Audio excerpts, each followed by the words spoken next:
So the other side of my theory with regard to the second half does depend a little bit on when Elon finally says, okay, you can do unsupervised now. But I have this theory. I think I'm so far all alone. Nobody is, well, I think Brian Wong agrees with me 100%, that once unsupervised is a thing and you can drive the car from your back seat, that it will be the most important automotive product feature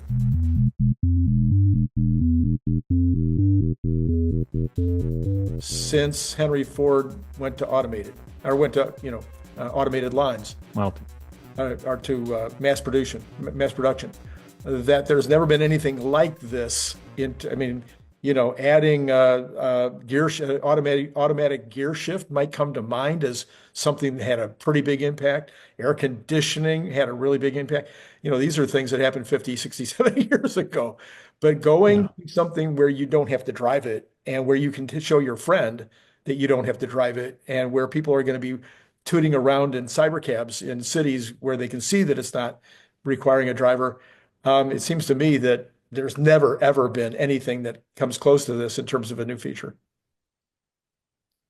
Yes. And I think though that this is the hot topic of debate is I do think Tesla is going to be careful with the rollout.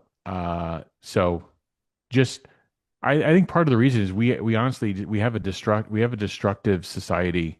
So first off, Tesla's got to hit the metrics and the product has to be very good. And I think that they will. I think that we will have a very good product. We still have this society of people that just try to limit innovation or they try to make problems, cause confusion, try to, just, mess up things for everyone else. So I think you just have that element out there that you have to deal with in scaling up. So I don't think after they get through city one or two, I think the other ones are going to come up a lot quicker.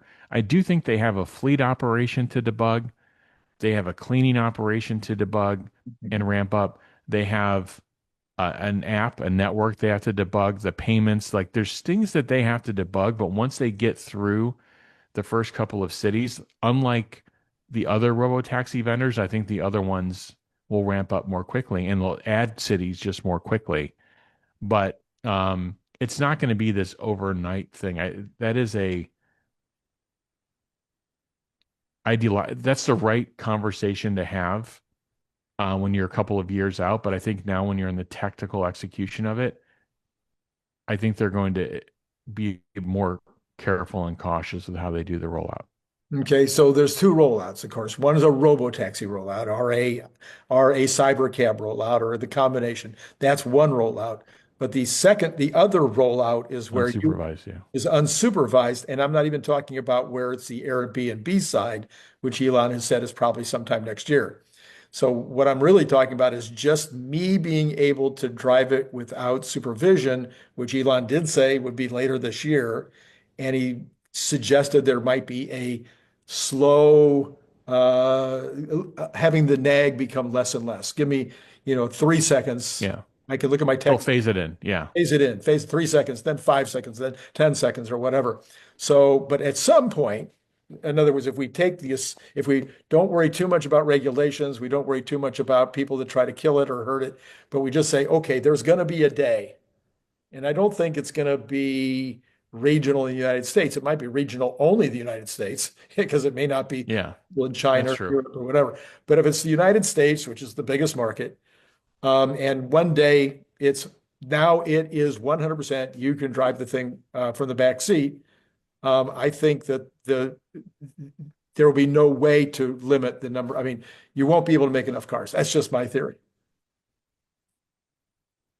I do see that in theory. I keep going back to 13.2.8 is so good. Why why well, I know we changed over the Model Y, so we have a lot of noise in the system. We don't know what the true demand and the true order rate is.